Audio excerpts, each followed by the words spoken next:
Y bueno, amigos, estamos con Sergio Mesa, quien es director de la sección Perú de Amnistía Internacional. Como ustedes saben, mañana a las 12 del día estará ya a disposición de todos los que quieran leer el informe de la Comisión de la Verdad en su página web, y mañana se hará entrega formal ciertamente a los poderes del Estado. Pasado mañana, el 29 de agosto, será una ceremonia pública en Huanta, justamente en el marco de la difusión del informe final. Nosotros vamos a conversar sobre este tema y otras actividades vinculadas con el señor Sergio Mesa. Muchísimas gracias por estar con nosotros. Gracias a usted por la invitación. Usted ha visto las cifras del barómetro de la Universidad de Lima. Efectivamente, hay una inmensa mayoría de peruanos, de limeños, por lo menos en esta encuesta, el 83%, que quieren saber la verdad. Nadie quiere vivir en la mentira, sino gente, por cierto, muy marginal. Pero hay temores, hay problemas, han habido una serie de manifestaciones a favor y en contra de la Comisión de la Verdad en las últimas semanas. Gente que está respaldando el trabajo a ojos cerrados, gente que lo está criticando sin haber leído. Y esto parte de una serie de prejuicios que han sido parte de la vida social peruana en los últimos 20 años. Yo quería empezar por un análisis justamente de lo que han sido las organizaciones de derechos humanos en el contexto de la violencia en el Perú. Ustedes han sido, desde el gobierno de Belaúnde, que dijo en algún momento, me parece, que tiraba los informes al tacho de la basura, Amnistía Internacional, textualmente, sí fue así, que tiraba al tacho de la basura los informes de Amnistía Internacional. Ustedes han sido tradicionalmente acusados de estar conformados, que la conformación de estas organizaciones era representada por personas ideológicamente provenientes del marxismo y que por lo tanto tenían simpatía por las guerras populares o por la violencia como medio para llegar al poder. Es decir, que no eran instituciones que creyeran en la democracia necesariamente y que por lo tanto tenían una antipatía natural contra las Fuerzas Armadas, lo que las convertía en una suerte de cómplices del terrorismo, aun cuando, claro, denunciaban desapariciones, torturas y ejecuciones extrajudiciales. En 20 años de presencia de Amnistía Internacional en el Perú y de otras organizaciones de defensa de los derechos humanos, ¿cómo recogen ustedes esta crítica que ha sido permanente? Sí, bueno, buenas noches. Estas críticas no solo las hemos tenido en el Perú, estas críticas vienen de todos los gobiernos en los cuales hacemos denuncias sobre violaciones a los derechos humanos. Incluso tenemos una publicación que se llama Amnistía Internacional en Citas, y esta publicación recoge las denuncias de los gobiernos de derecha que nos tildan de izquierdistas, comunistas y que apoyamos todo este tipo de acciones a los cuales usted se ha referido, y de gobiernos de izquierda que nos acusan de procapitalistas o agentes de la CIA que tratamos de derribar a estos gobiernos. Sin embargo, Amnistía Internacional, desde hace 42 años en que se creó en Londres, es una organización apolítica y no ideológica, de manera tal que, yo le digo mi experiencia de más de 10 años en la sección peruana de Amnistía Internacional, las simpatías personales de cada uno respecto a alguna ideología se quedan fuera de la oficina o fuera de los lugares en donde tenemos nuestras reuniones, de manera tal que nosotros podemos tener cada uno simpatías por una u otra ideología, pero somos un movimiento que está formado por voluntarios que tenemos diferentes creencias religiosas, diferentes razas, diferentes convicciones políticas, pero como movimiento en sí, eso no interfiere con el trabajo que nosotros llevamos a cabo. Señor Mesa, pero usted será consciente, porque ve las entrevistas, ve a los voceros de los movimientos de derechos humanos, no proceden pues del liberalismo más profundo, no proceden de la socialdemocracia, ni siquiera proceden del aprismo, por ponerle algún ejemplo. Proceden de organizaciones donde se ha militado en el marxismo. Y el marxismo postulaba claramente que el poder nacía justamente de la violencia es la parte de la historia, el poder nace el fusil, etcétera, etcétera, no tengo que decirle todo lo demás. Sí, claro. Por lo tanto, ¿cómo se supera esa contradicción ideológica, ese deslinde ideológico? No me refiero solo a la amnistía, sino a las organizaciones de derechos humanos en el Perú. Mire, yo no puedo hablar por las otras organizaciones peruanas de derechos humanos. Sin embargo, en una entrevista a un diario chileno hace 2 años, me parece, Mario Vargas Llosa, quien lideró el liberalismo en el Perú hasta hace unos años, habló a favor de Amnistía Internacional y a favor del trabajo que nuestra organización había hecho en favor de los derechos humanos. Porque, perdóname, los derechos humanos, le digo, no son patrimonio de la izquierda, los derechos humanos son patrimonio del liberalismo, no hay nada más liberal que la defensa de los derechos humanos. pero es otro tema. No, exacto. Sin embargo, puede suceder que en nuestro país quienes han tomado la bandera de los derechos humanos haya sido justamente estas personas que han simpatizado ideológicamente con la izquierda, lo cual no sucede con nuestro movimiento, al cual, como le dije hace un momento, cuando hacemos pronunciamientos, no son pronunciamientos que se nos ocurre incluso a nosotros en la oficina en el Perú, sino que vienen desde Londres y son consultados permanentemente con nosotros, ¿no? Se les ha dicho, ustedes no se preocupan de los derechos humanos de la policía y de los militares, solamente se preocupan de los derechos humanos de los terroristas. Mire, lo que pasa es que esta es una discusión jurídica. Hace 20 años, cuando Amnistía empezó a denunciar las violaciones a los derechos humanos que cometía Sendero Luminoso y el MRTA, la concepción de violación a los derechos humanos estaba muy ligada a lo que hacía el Estado y las Fuerzas Armadas por parte del Estado. Y entonces empezar a explicar a la gente que si es que Sendero Luminoso o el MRTA mataban a un policía, eso no significaba en estricto una violación a los derechos humanos, era un debate en el cual nosotros no podíamos entrar. No, iban a perderlo además, Exacto. porque es falso completamente.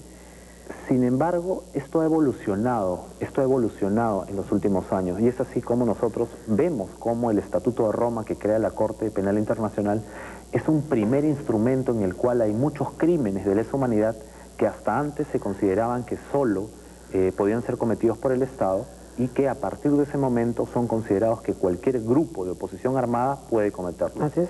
Y son esos instrumentos jurídicos entonces los que han hecho que el derecho evolucione y que dé un mayor apoyo a organizaciones como la nuestra, que denunciamos violaciones a los derechos humanos desde el comienzo de la década de los 80, pero que sin embargo no encontrábamos tal vez una herramienta jurídica que apoyara dichas O sea que pronunciamientos. ustedes admiten que hay una evolución justamente en el trato que ha tenido la defensa de los derechos humanos justamente frente a las víctimas, como son los policías y los militares. O sea, admiten esa evolución. Yo lo que estoy admitiendo es que el derecho internacional de los derechos humanos ha evolucionado en estos años.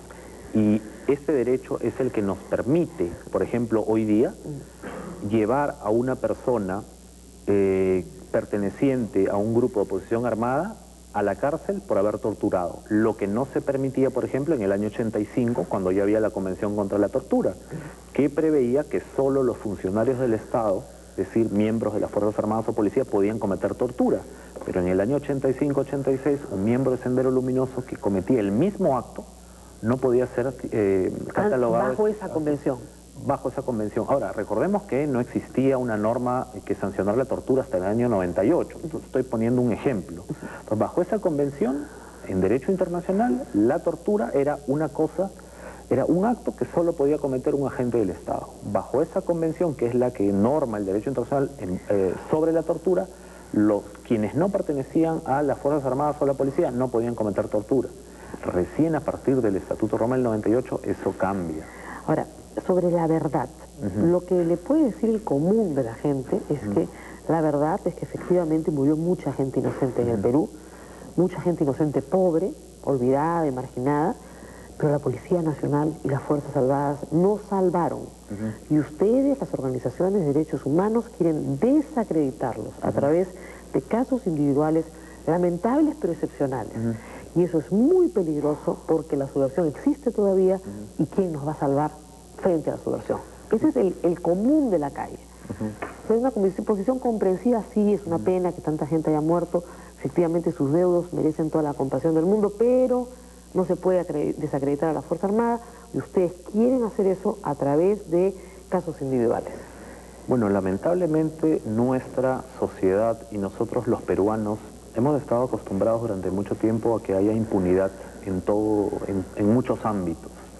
De manera tal que se ha justificado durante mucho tiempo que se cometan violaciones a los derechos humanos, por ejemplo, a los cuales en las últimas semanas se les llama excesos, si es que eso contribuía a derrotar a Sendero Luminoso. A un fin superior social. Exacto. Sin embargo, pensemos en las víctimas, en aquellas personas muchas veces iletradas, muchas veces quechohablantes, campesinos, indígenas, que de pronto se encontraron entre dos fuegos. Entre el fuego de Sendero Luminoso que los amenazaba para que colaboraran con ellos y por otro lado el ejército u otro organismo de las Fuerzas Armadas que los castigaba por haber colaborado con Sendero Luminoso a la fuerza. Y esto ha ocasionado que muchas de estas personas hayan desaparecido, hayan sido ejecutadas extrajudicialmente, hayan sufrido torturas por parte de las Fuerzas Armadas. Y por parte de los movimientos subversivos. A eso iba. Quienes cometieron violaciones gravísimas a los derechos humanos por parte de Sendero Luminoso y el MRTA se encuentran hoy día en las cárceles. Y nosotros estamos de acuerdo con ello. Quienes han cometido violaciones a los derechos humanos deben estar en las cárceles. Sin embargo, quienes cometieron violaciones a los derechos humanos por parte de las Fuerzas Armadas en esta defensa que usted dice contra estos grupos de posesión armada, no se encuentran en las cárceles. Y cuando se les ha juzgado y han tenido que enfrentar una pena, se han dado leyes de amnistía que han perdonado estos castigos. Es que lo que le dicen es lo siguiente, doctor. Usted no puede poner en una situación de equivalencia, esto lo discutíamos en el radio hace algunos días, a las Fuerzas Armadas y Policiales con Sendero Luminoso. Las Fuerzas Armadas y Policiales son los agredidos y se están defendiendo de un ataque. No hay una situación de equivalencia, no han provocado esta situación.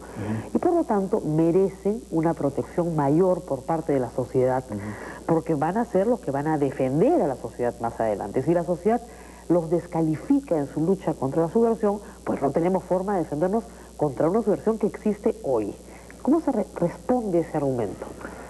Bueno, mire, el derecho prevé normas, ¿no es cierto? Incluso la guerra tiene normas. Existe el derecho de Ginebra justamente para normar cómo debe llevarse a cabo un conflicto armado internacional y no internacional. El conflicto regular, y usted entiende que en ese jamás hubo regularidad. Exacto, yo le estoy poniendo un ejemplo que es un ejemplo radical, digamos, ¿no? Un conflicto armado que puede ser la muestra mayor de violencia, existen normas. Uno no puede, o quienes participan de ese conflicto armado no pueden hacer lo que quieren, porque hay normas y esas normas tienen que respetarse. De igual forma, en lo que sucedió en el Perú, en estos años de violencia política existían normas que preveían los procedimientos que las Fuerzas Armadas tenían que llevar a cabo para detener a quienes pertenecían a Sendero Luminoso y al MRTA. Sin embargo, estas normas no se han respetado. Nosotros nunca hemos pedido la libertad de una persona que ha usado la fuerza por parte de Sendero Luminoso del MRTA. Tampoco hemos pedido nunca la libertad de una persona que ha abogado siquiera por la violencia. Y es más, nosotros, como el derecho internacional de los derechos humanos lo considera, no estamos acusando a aquellos miembros de las Fuerzas Armadas que han matado en combate a miembros de Sendero Luminoso del MRTA. Nosotros estamos hablando de aquellos miembros de las Fuerzas Armadas, no estamos hablando de la institución tampoco, no, aquellos miembros de las Fuerzas Armadas y de la policía que torturaron cuando no debían torturar, que desaparecieron ciudadanos cuando debían entregar a esas personas al Poder Judicial para que haya una investigación, cuando ejecutaron extrajudicialmente, al margen de la ley.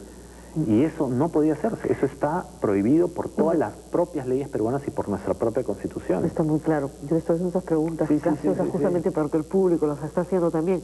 Yo tengo que hacer una pregunta final. Parece que ustedes tienen acá un comunicado de prensa justamente que viene de Londres, que hubiera una especie de cheque en blanco para la Comisión de la Verdad por parte de las organizaciones de derechos humanos. Y lo mejor que le podría pasar a la Comisión de la Verdad es que ustedes critiquen el trabajo de la Comisión de la Verdad. ¿Va a haber crítica o va a haber cheque en blanco este informe? Bueno, nosotros nunca hemos extendido un cheque en blanco a una Comisión de la Verdad. Por eso es que nosotros estamos esperando el informe de la Comisión de la Verdad y poder leer las conclusiones y recomendaciones que pueda hacer la Comisión. Sin embargo, hasta este momento nosotros no hemos tenido ninguna crítica que hacerle a la Comisión. Creemos que el trabajo que ha hecho la Comisión hasta este momento es muy importante. Creímos en las audiencias públicas, hemos apoyado el trabajo que ha venido desarrollando la Comisión hasta este momento y es por eso que en ese sentido nosotros esperamos que el gobierno pueda cumplir y seguir las recomendaciones de la Comisión de la Verdad para que la situación de violencia en el Perú no vuelva a suceder. Sin embargo, esperamos el informe de la Comisión, el cual leeremos atentamente para poder pronunciarnos en específico sobre lo que diga. Muy bien, muchísimas gracias por estar con nosotros esta noche. Que de acuerdo a información extraoficial que tengo, por cierto que será confirmada mañana, las víctimas, el total de víctimas, en un porcentaje que se estima en más o menos 5%, de acuerdo a la Comisión de la Verdad, serían 69.540 personas fallecidas por la violencia política en el Perú durante los 20 años que abarca el periodo de investigación de la Comisión de la Verdad. Una cifra sorprendente si se consideran que en un momento se habló de 25.000 muertos y sobre esa cifra se trabajó todos estos años. Mañana a las 12 del día está el informe en internet y nosotros lo vamos a leer, por cierto, atentamente para que usted mañana a las 9 de la noche tenga el mejor resumen justamente de esta materia. Vamos a una pausa.